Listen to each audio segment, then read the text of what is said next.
इस वीडियो में हम लोग पढ़ने वाले हैं क्लास 5 हिंदी का चैप्टर 19 जिसका नाम है अंधेर नगरी। इसके पहले वाले वीडियो में हम लोग इसका कहानी अच्छे से पढ़े थे, समझे थे कहानी को। अब इस वीडियो में हम लोग क्वेश्चन आंसर सॉल्व करने वाले हैं। तो चलिए बिना समय गवाए वीडियो को स्टार्ट करते हैं। तो देखिए, अगर आप कहानी नहीं पढ़े हैं तो कमेंट बॉक्स में लिंक दे दिए हैं, तो सबसे पहले आप कहानी पढ़ लीजिए, तभी आपको क्वेश्चन आंसर अच्छे से समझ में आएगा। देखिए, सबसे पहले हम लोग पढ़ेंगे बातचीत के लिए। बातचीत मतलब क्या है ना कि इसमें जो प्रश्न रहेंगे ना तो बस आपके बारे में रहेंगे, ठीक है, आपके बारे में। देखिए, पहला सवाल है, आपके पड़ोस में लगने वाले बाजार में क्या क्या बिकता है। तो देखिए, इसमें जो जो सवाल आएंगे ना वो आपको अपनी सुविधा अनुसार लिखना है, क्योंकि आप गांव में रहते हैं कि कहाँ रहते हैं, कि शहर में रहते हैं, नगर में रहते हैं, ये तो हमको पता नहीं है, ठीक है। तो ये सब सवालों का जवाब है ना आप खुद लिखिएगा, यहाँ पर एक लिख के आपको दिखाते हैं। तो देखिए, आपके पड़ोस में लगने वाले बाजार में क्या क्या बिकता है। तो देखिए, मेरे पास में जो बाजार है वहाँ पर तो सब कुछ बिकता है, ठीक है। तो सब कुछ तो लिख नहीं सकते हैं, ठीक है, इसलिए आदि या इत्यादि आप लगा दीजिएगा, कुछ का नाम लिखिएगा और आदि या इत्यादि लगा दीजिएगा। इसका मतलब क्या होता है ना कि और भी ढेर सारी चीज़ें हैं। तो देखिए, हमारे पड़ोस में लगने वाले बाजार में चावल, दाल, सब्जी, फास्ट फूड तो मिलता ही है, ठीक है, कपड़े आदि बिकते हैं, ठीक है। क्योंकि ये सब का नाम क्यों लिखें, क्योंकि ये सब बेसिक चीजें हैं जो हर किसी को जरूरत होता है। अगला सवाल है, आप कभी बाजार में खरीदारी करने गए हैं। तो जाहिर सी बात है गए होंगे, यदि हाँ तो क्या क्या खरीदा और कितने रुपए में। तो देखिए, ये सवाल है ना, ये सवाल का जवाब आपको लिखना है। तो कौन सा लिखना है, जो आप हाल में, ठीक है ना, हाल में खरीदारी करने गए हैं ना बाजार में, उसके बारे में लिखना है। तो देखिए, अपने बारे में आपको लिख के दिखाते हैं। तो देखिए, हाँ, मैंने बाजार में अपने लिए एक शर्ट 450 रुपये में और एक जीन्स 500 रुपये में खरीदा। अगर आप और इससे भी सस्ता खरीदे हैं कुछ कपड़ा उपड़ा, ठीक है ना, तो उसका दाम नहीं बताइएगा, ठीक है, खाली लिख दीजिएगा कि हाँ एक शर्ट और एक जीन्स खरीदे हैं। तीसरा सवाल है, घर पे आप अपनी कौन कौन से शिकायत माँ से और कौन कौन से शिकायत पिताजी से करते हैं। तो आप कमेंट बॉक्स में इसका उत्तर दे सकते हैं, ठीक है ना। तो देखिए, घर पे मैं अपने भाई बहन की शिकायत माँ से, क्योंकि माँ क्या होती है घर में रहती है, और स्कूल से संबंधित को शिकायत पिताजी से करता हूँ, क्योंकि स्कूल में है ना फीस देने पिताजी ही जाते हैं, ठीक है, माँ तो जाती नहीं है। तो ये आप अपनी सुविधा अनुसार लिखिएगा इन तीनों सवालों का जवाब जो अभी हम सब बताए हैं। तो इन तीनों सवालों का जवाब आप अपने बारे में दीजिएगा, यहाँ पर एक लिख के आपको दिखाएंगे कैसे लिखते हैं, ठीक है। देखिए, अब हम लोग पढ़ेंगे पाठ में से, इसमें जितने सवाल रहेंगे ना तो जो कहानी हम लोग पढ़े हैं ना उसी में से रहेगा। देखिए, एकांकी में जो घटनाएं घटी है उन पर सही लगाइए, सही का चिन्ह लगाइए, और जो नहीं घटी उन पर गलत का चिन्ह लगाइए, ठीक है। देखिए, पहला सवाल क्या है, महंत जी ने अंधेर नगरी छोड़ने के लिए कहा। तो महंत जी जो गुरु जी थे ना अंधेर नगरी को छोड़ने के लिए बोले थे, तो हाँ, तो टिक मार दिए। कल्लू किसान की दीवार गिर पड़ी थी, नहीं गलत है, क्योंकि कल्लू किसान नहीं था, कल्लू बनिया था। कारीगर ने भिस्ती पर आरोप लगाया, नहीं, कारीगर ने चूने वाले पर आरोप लगाया था, तो ये भी गलत है। नगर में सारी चीजें टके से मिलती थी, तो सही है। सिपाहियों ने फांसी लगाने के लिए महंत को पकड़ लिया, तो गुरु जी को पकड़ लिया, नहीं, गुरु जी तो छोड़कर चल ही गए थे, तो समझदार थे। उनका चेला गोवर्धन दास को पकड़ लिया था जब वो मिठाई खा रहे थे, तो क्या गलत है। महंत ने गोवर्धन दास को फांसी से बचाया, तो सही है, ठीक है। लोग राजा को फांसी पर लटका देते हैं, तो ये भी सही है। आपको स्क्रीनशॉट लेने की कोई आवश्यकता नहीं है, आप आराम से वीडियो को देखिए, कमेंट बॉक्स में एक लिंक दे दिए हैं पीडीएफ का, आप वहां से जाकर आराम से लिख सकते हैं। महंत ने नगरी को छोड़ने की बात की, महंत जी ने गुरु जी क्यों नगरी को छोड़ने के बात किए, ठीक है, क्योंकि क्या हो जाएगा, ये हो जाएगा जैसे ग, ठीक है। ऑप्शन पढ़ने में समय बर्बाद नहीं कर रहे हैं, नहीं तो वीडियो बड़ा बन जाता है, ठीक है ना। नगरी में सभी चीजें एक ही दाम पर मिलती थी, जो बताता है कि वहां कोई नियम नहीं था। आप ही सोचिए कि एक जगह जहां पर सब कुछ सेम दाम में मिल रहा है, तो लोग में कोई इंटरेस्ट ही नहीं रहेगा, ना पैसा कमाने का, ना कुछ आनंद रहेगा, समझ रहे हैं ना, तो कुछ मजा नहीं रहेगा। तीसरा सवाल है, कल्लू ने किसकी और क्या गलती बताई। तो कल्लू बनिया क्या बोला ना कि कारीगर दीवार है ना कमजोर बना दिया था। अगर मजबूत बनाता तो गिरता ही नहीं, गिरता नहीं तो बकरे नहीं मरते। तो देखिए आंसर लिखेंगे, कल्लू ने कारीगर का दोष बताया कि कारीगर ने दीवार ठीक से नहीं बनाई, इसी कारण दीवार गिर गए, कमजोर बना दिया। ठीक है, तो दीवार गिर गया। फरियादी ने राजा से क्या फरियाद की? फरियाद यानी क्या? शिकायत। तो शिकायत करने वाले व्यक्ति ने राजा से क्या शिकायत की? तो क्या शिकायत किया कि कल्लू बनिया का दीवार गिर गया है, तो उसके नीचे मेरा बकरी दब गया और मर गया, तो हमको न्याय कीजिए। तो उत्तर लिखेंगे, फरियादी ने राजा से फरियाद की यहाँ पर देखिए ये इस पे ध्यान रखिएगा, जो क्रिया होता ना कि तो बड़ा की होता है, ठीक है, और उसने कहा कि वो जो होता ना कि तो ये छोटा की होता है, समझ गए ना? तो थोड़ा ध्यान रखिएगा।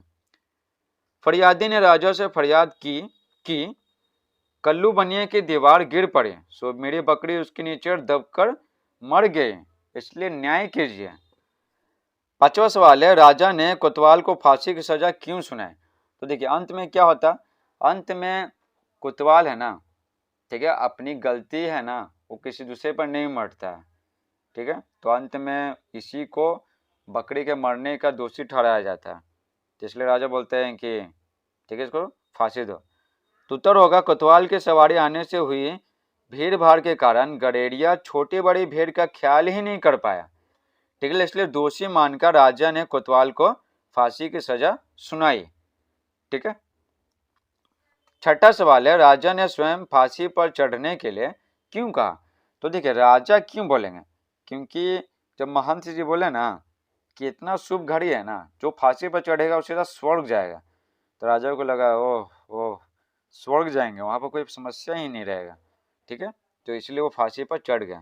तो गुरुजी ने कहा था कि इस समय जो मरेगा वह स्वर्ग जाएगा।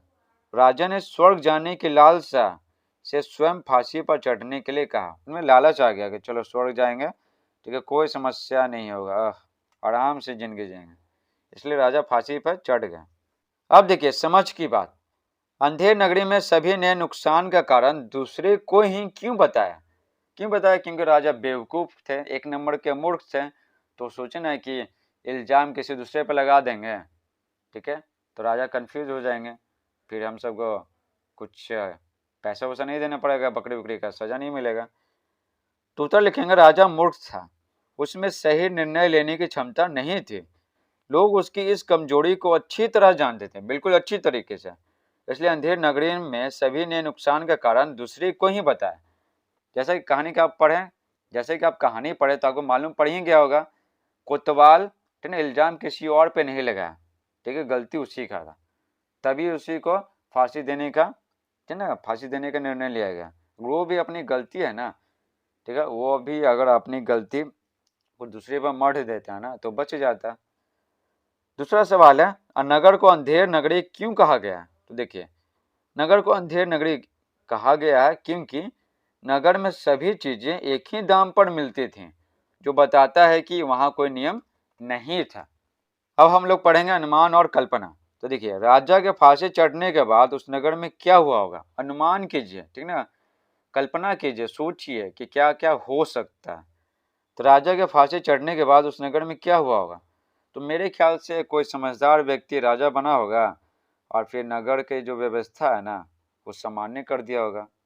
तो देखिए उत्तर लिखेंगे, राजा के फांसी चढ़ने के बाद उस नगर की व्यवस्था बदल गए होगे, लोगों ने ऐसे व्यक्ति को राजा बनाया होगा जो सूझबूझ से निर्णय लेने की क्षमता रखता हो, ठीक है, समझदार हो, अपने राज्य को संभाल सकता हो। ठीक है, आपको क्या लगता है राजा के फांसी चढ़ने के बाद उस नगर में क्या हुआ होगा? आप सोचिए और कमेंट बॉक्स में जवाब दीजिए। आपसे जवाब देते ही नहीं है, इस तरह से पढ़ाई थोड़ी होता है। दूसरा सवाल है, अगर आप अंधेर नगरी के राजा होते तो किस प्रकार न्याय करते? तो देखिए अगर हम अंधेर नगरी के राजा होते ना तो थोड़ा सोचते विचारते हैं, ठीक है ना, थोड़ा अपना टाइम लेते हैं, ठीक है, उसके बाद छानबीन करते या करवाते हैं, जाहिर सी बात है राजा हैं तो दूसरा से करवाएंगे, ठीक है, तो हम समझदार मंत्री को लगाते हैं, सब कुछ पता करके देता है, ठीक है, अच्छे से छानबीन होने के बाद जो दोषी है उसको सजा देते हैं, और बकरी मर गई है ना तो उसके लिए हम फांसी की सजा नहीं देते हैं। तो देखिए उत्तर लिखेंगे, अगर हम अंधेर नगरी का राजा होते हैं तो पूरी तरह छानबीन के बाद जो दोषी साबित होता उसे उसके दोष के अनुसार दंड देते हैं। ये नहीं कि कोई व्यक्ति है, ठीक है, सजा से बचना चाहता है तो अपना इल्जाम दूसरे पर लगा दे रहा है, ठीक है। दोषी कौन था यहाँ पर? दोषी वो था जो दीवार बनवाया था, उसको ना देखना चाहिए कि दीवार मजबूत बन रहा है कि कमजोर बन रहा है, ठीक है। तो दोषी वही था। अब आते हैं टके से। आपके बाजार में ये चीजें किस दाम में मिलती है, पता करके लिखिए, ठीक है।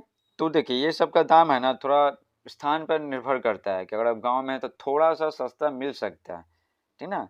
जैसे ये बिना पैकेट वाले चीजें बोल रहे हैं, ठीक है, जैसे 5 वाला कुरकुरा आपके यहाँ पे 5 रुपये मिलेगा, ठीक है। लेकिन आटा, चावल, आलू, ठीक है ना, दूध, ये सब थोड़ा कम मिल सकता है, ठीक है। कम ज़्यादा, ज़्यादा भी मिल सकता है, कम भी मिल सकता है। तो ये बात है। देखिए 1 किलो आटा अभी 1 किलो, 5 किलो आटा दे रहा है कितना, 150 रुपये में। तो 1 किलो आटा कितना हो गया, 30 रुपये।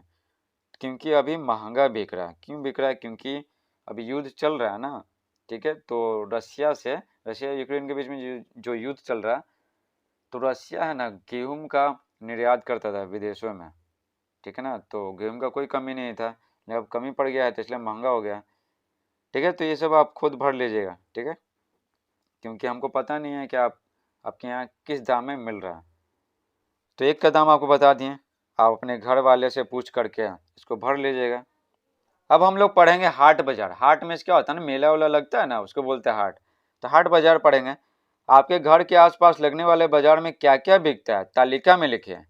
यहाँ पर सामान का नाम है और क्या क्या मिलता है उस सामान में। जैसे जैसे देखिए, जैसे लिख देंगे खाने पीने का सामान मिलता है, तो खाने पीने का सामान तो ढेर सारा होता है, तो एक जगह पर सब कुछ नहीं मिलता, ठीक है ना। तो खाने पीने का सामान कौन कौन से मिलता है, मेन मेन चीज़ लिख दीजिए। सारा लिखने का जगह ही नहीं रहता है। तो देखिए खाने पीने का सामान है ना, तो मेन मेन चीज़ लिख देते हैं। तो मोमो, चाउमीन, बर्गर, मांस, मछली, घरेलू सामान। घरेलू सामान मतलब क्या, आटा, चावल, आलू, प्याज, ये सब सब आ जाएगा इसमें, ठीक है। अगर अगर पहनने की बात करें तो साड़ी, फ्रॉक, पैंट, शर्ट, गंजी, कोट, गमछी, लुंगी, ये सब सारा चीज़ मिलता है। ओढ़ने की बात करें तो कंबल, चादर, रजाई, ये सब सब मिलता है, ठीक है। नहाने धोने की बात करें तो साबुन, डिटर्जेंट, ये जैसे होता है ना ठंडा वाला कपड़ा धोया जाता है वो ये। पढ़ने की बात करें तो उपन्यास, ठीक है ना, मोटा मोटा किताब मिलता है। कहानी का किताब मिलता है, कविता का किताब मिलता है, पत्रिका, मैगजीन, समझे, मैगजीन, ठीक है, अखबार, ये सब मिलता है। लिखने का बात करें तो कलम, पेंसिल, ये सब मिलता है। और लिखने में क्या होगा, मार्कर हो जाएगा, जो बोर्ड पे नहीं लिखते हैं, हाँ वही, वो हो जाएगा। तो मार्कर आप लिख लीजिएगा यहाँ पर, ठीक है। 2 में देखिए क्या लिखा हुआ है। बाजार में आपने कई चीज़ों के विज्ञापन वाले पोस्टर देखे होंगे। आप जरूर देखे होंगे, ठीक है, कहीं पॉल में लगाया हुआ है, कहीं बड़ा बड़ा पोस्टर लगाया हुआ है, ठीक है ना। बहुत कंपनियों का, जैसे कुछ कुछ स्कूल का लगाया हुआ है, कुछ कॉलेज का लगाया हुआ है, ठीक है, बड़े बड़े कोचिंग इंस्टीट्यूट का लगाया हुआ है, ठीक है, डॉक्टर इंजीनियरिंग वाला ज़्यादा लगाया हुआ रहता है, ठीक है। ये सब देखे होंगे। उसके बाद और क्या पोस्टर देखे होंगे, जैसे ठेला लगा हुआ तो उसमें पोस्टर लगा हुआ रहता है, नहीं लगता है। जैसे लिट्टी चोखा में है ना, आमिर खान वाला लगाया हुआ रहता है लिट्टी चोखा में, कि आमिर खान एक बार आए थे बिहार, तो लिट्टी चोखा खाए थे, तो सब फोटो खींच खींच के सब अपना अपना लिट्टी चोखा का जो रहता है ना ठेला, उस पर लगा लिया बैनर पे। विज्ञापन वाले पोस्टरों में क्या क्या होता है, तो विज्ञापन वाले पोस्टर में क्या होता है, पोस्टरों में आकर्षक ऑफर के बारे में, विज्ञापन वाले पोस्टरों में आकर्षक ऑफर के बारे में प्रचार होता है, ठीक है। कोचिंग वाले लिख देंगे कि 4,999 और उसको काट देंगे, ठीक है ना, काटा हुआ रहेगा, और लिख देंगे कि बस 1,999, ठीक है। ये सब कंपटीशन वाला में लिखा हुआ रहता है कि जल्दी से एडमिशन लीजिए, पहले दाम था 4,999, अब हो गए 1,999। इस तरह से करवा के ना, इस तरह कर करके मन को मोह लेते हैं, ठीक है। तो लोग सोचने लग जाता है कि हाँ अब दाम कम हो गया, फ़ी कम हो गया, तो एडमिशन ले लेते हैं। और क्या होता है पोस्टर में, उसमें उस क्षेत्र से संबंधित चित्र, व्यक्ति आदि होते हैं, और उसमें पूछताछ के लिए मोबाइल नंबर भी दिया होता है, ठीक है। कभी कभी एड्रेस पूछना रहता है, कभी कभी मोबाइल से ही काम चल जाता है कि पूछ लें कितना फ़ी लग रहा है, क्या लग रहा है, सब कुछ पूछ लें, ठीक है, कहाँ पर इंस्टीट्यूट है, सब कुछ पूछ लें। अगला सवाल है, आप लिट्टी चोखा के लिए एक विज्ञापन बनाइए। मान लेते हैं कि कोई लिट्टी चोखा का दुकान खोल रहा है, ठीक है, ठेला पे खोल रहा है या फिर दुकान खोल रहा है, तो बैनर तो बनाना पड़ेगा ना। तो बैनर पे आप क्या लिखेगा, तो देखिए लिखेंगे लिट्टी चोखा मात्र 20 रुपये प्लेट, ठीक है ना, और कुछ अच्छा से लिखेंगे, एक बार खाएंगे तो बार बार खाएंगे, ठीक है ना, खाते रह जाएंगे, ऐसा कुछ लिखेंगे, आकर्षक वाक्य। अब पढ़ने वाले हम लोग भाषा के नियम। देखिए पहला है नीचे दिए गए शब्द के समान अर्थ वाले शब्द लिखिए, ठीक है ना, समान अर्थ वाले शब्द जिसको परिभाषित शब्द बोलते हैं, ये पांचों का लिखना है। तो देखिए हुक्म का क्या है ना, हुक्म का परिभाषित शब्द होता है आदेश। परिभाषित शब्द बोलते हैं जिसका सेम मीनिंग हो, सेम अर्थ हो।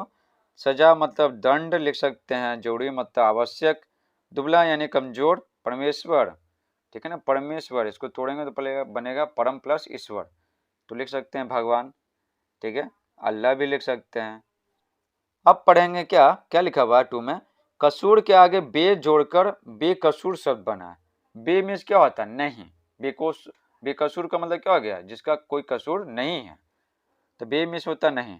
तो क्या बोला जा रहा है, बे उपसर्ग है जो शब्द के पहले जुड़ता है, ठीक है, दो होता है, एक उपसर्ग होता है, एक प्रत्यय होता है। उपसर्ग किसी शब्द के पहले जुड़ता है और अर्थ में परिवर्तन ला देता है, और प्रत्यय है ना किसी शब्द के अंत में जुड़ता है और उसके अर्थ में परिवर्तन ला देता है। जैसे देखिए यहाँ पर लिखा हुआ है ना, बेकसूर, कसूर है, ठीक है, कसूर के आगे बे लगा हुआ था, बे क्या हो गया, उपसर्ग हो गया, क्योंकि पहले लगा, अंत में लगता है तो प्रत्यय होता है। अब एक कसूर शब्द क्या है, कसूर, तो कसूर, ठीक है, और बे लग गया आगे तो क्या हो गया, उल्टा हो गया, जिसका कोई कसूर नहीं है। तो प्रत्यय और उपसर्ग यही काम करता है, अर्थ में परिवर्तन ला देता है। अब क्या बोला जा रहा है, बे उपसर्ग नए शब्द बनाइए, बे उपसर्ग से। तो देखिए ईमान में बे लगा दिए, बेईमान यानी जिसका ईमान नहीं है, तो बेईमान यहाँ लिख देंगे, यहाँ पर बे लिख देंगे, बेताज, तो बेताज यहाँ लिख देंगे, समझ गए ना। तो देखिए उत्तर लिखेंगे, आगे सब में क्या करना है, बे लगाना है, और ये सब जो लिखा हुआ है ही, ठीक है, तो जोड़ के लिख देंगे। तो बेईमान हो गया, बेसहारा, बेताज, बेपरवाह। 3 है नीचे दिए गए शब्दों को पढ़िए और बोलने के अंतर को समझिए।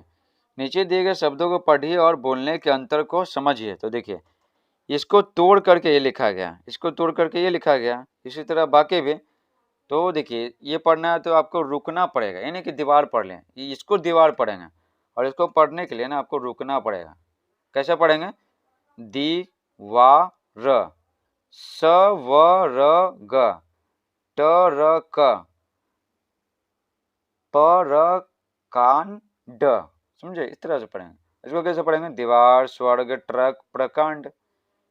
अब देखिए अब नीचे दिए गए शब्दों को बोलकर पढ़िए।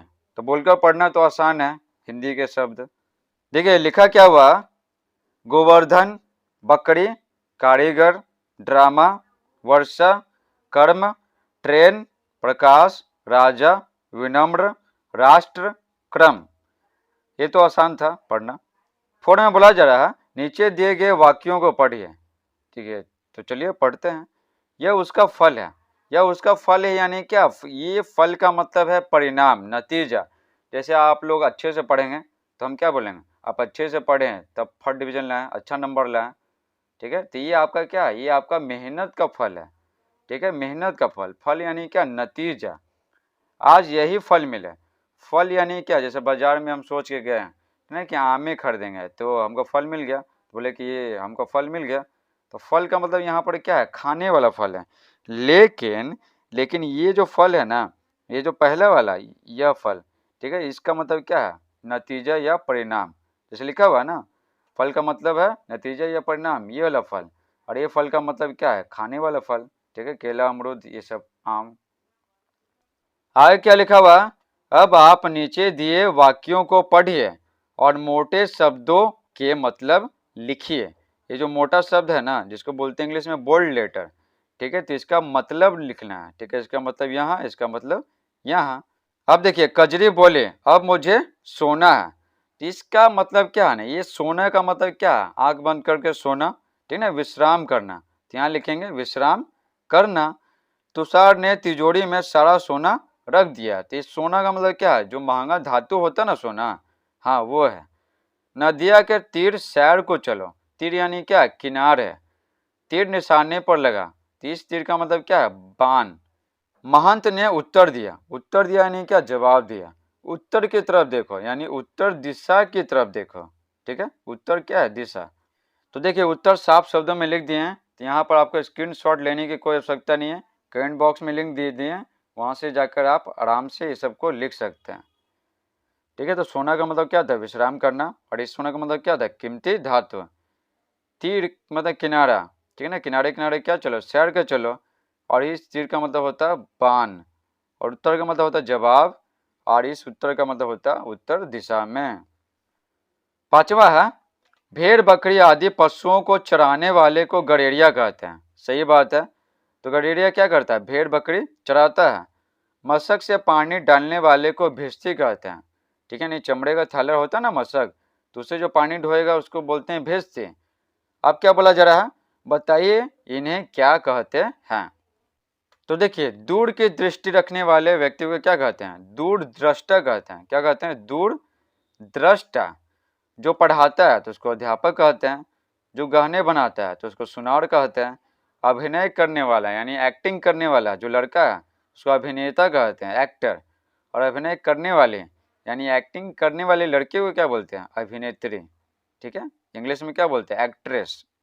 अब देखिए पढ़ने का मजा, नीचे एकांकी का एक अंश दिया गया है, साथ ही उसी घटना से मिलती जुलती एक कविता के कुछ पंक्तियां भी दी गई है। यहाँ पे क्या बोला जा रहा है, यहाँ पर है ना, ये जो कहानी पर है ना उसका कुछ भाग दिया गया है। आगे क्या बोला जा रहा है, दोनों को पढ़कर बताइए कि आपको किसे पढ़ने में ज्यादा मजा आया और क्यों। तो यहाँ पर क्या बोला जा रहा है, यहाँ पर जो हम सब जो कहानी पढ़े हैं उसका कुछ भाग दिया गया और एक नया कविता दिया गया। उसी कहानी को ना, उसी कहानी का जो छोटा सा भाग है उसका कविता बनाया गया है, ठीक है। तो आपको बताना है कि आपको कहानी का भाग पसंद आ रहा है कि आपको कविता पसंद आ रहा है। तो देखिए ये कहानी का भाग है, सिपाही हट जाता है, गुरुजी चेले के कान में कुछ समझाते हैं। कहानी पढ़े होंगे तो आपको बताए थे कि सिपाही हट जाता है कब, जब महंत जी जो गुरु जी है ना अपने चेला गोवर्धन दास को बचाने के लिए आते हैं, बोलते हैं कि सिपाही तुम हट जाओ, ठीक है, हमको इसको अंतिम उपदेश देने दो, इसका फांसी लगने वाला है तो अंतिम उपदेश देने दो। तो सिपाही हट जाते हैं, फिर गुरु जी चेले के कान में कुछ समझाते हैं, ठीक है।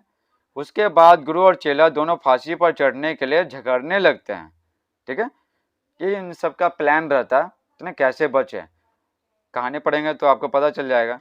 गोवर्धन दास बोलते हैं तब तो गुरुजी हम अभी फांसी पर चढ़ेंगे।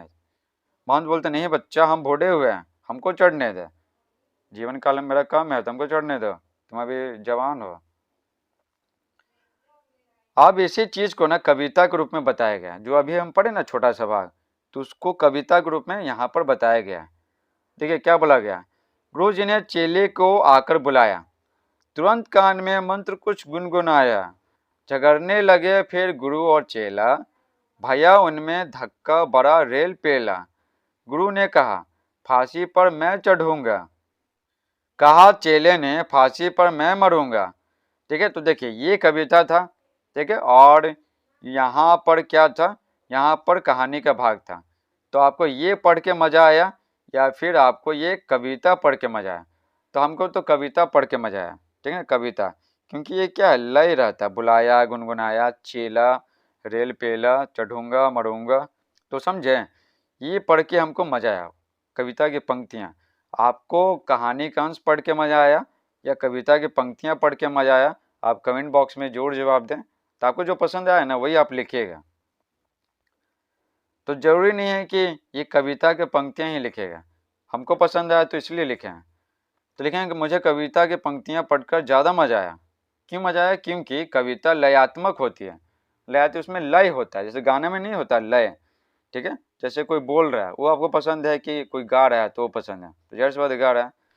अब हम लोग पढ़ने वाले हैं आपकी कलम से, लिखा हुआ है अंधेर नगरी एकांकी में आपको जो घटना सबसे अच्छी लगी हो उसे कहानी के रूप में लिखिए। तो देखिए कहानी में जो घटना है ना आपको सबसे अच्छा लगा वो आपको कहानी के रूप में लिखना है, ठीक है। कहानी बना बना के लिखना है, आप कहानी से छाप नहीं सकते हैं, ठीक है, बना के लिखना है। तो जो घटना आपको पसंद आए, क्योंकि कहानी में तो ढेर सारा घटना घटा है, जो आपको पसंद आए वो लिखिएगा। तो देखिए एक आपको लिखा रहा है, देखिए एक समय की बात है, क्या करना है, कहानी के रूप में लिखना है, लगना चाहिए कि कहानी है। लिखेंगे वो एक समय की बात है, गोवर्धन दास नामक एक व्यक्ति अंधेर नगरी में भिक्षा मांगने जाता है। ठीक है, अचानक 4 सिपाही चारों ओर से आकर उसको पकड़ लेते हैं। पहला सिपाही कहता है, मिठाई खाकर खूब मोटा हो गया है, आज मजा मिलेगा। ठीक है, आज मजा मिलेगा। तो गोवर्धन दास घबराकर पकड़ने का कारण पूछता है। तो पहला सिपाही बताता है कि कल कोतवाल को फांसी का हुक्म हुआ था। आगे क्या बोला गया, जब फांसी देने को उसे ले गए तो फांसी का फंदा बड़ा निकला, क्योंकि कोतवाल साहब दुबले हैं। तो बोला ना सिपाही कि हम तो फंदा नॉर्मल बनाए, ठीक है, हमको क्या पता था कि कोतवाल साहब का गला इतना दुबला है। इसलिए महाराज किसी मोटे व्यक्ति को फांसी पर चढ़ाने का आदेश दिए हैं, जिन्हें बोले हैं कि फांसी का फंदा छोटा मत करो। ठीक है ना, किसी मोटे व्यक्ति के गले में है ना, जिसका गला मोटा रहेगा, ठीक है, उसके गले में अगर फिट हो जाएगा तो उसी को फांसी दे देना। ठीक है, ये मूर्ख राजा बोले थे। क्या नाम था, चौपट राजा। नगरी का नाम था अंधेर नगरी। इस प्रकार से पूरा क्वेश्चन आंसर सॉल्व हो गया। आई होप आपको ये वीडियो पसंद आया होगा। Thanks for watching.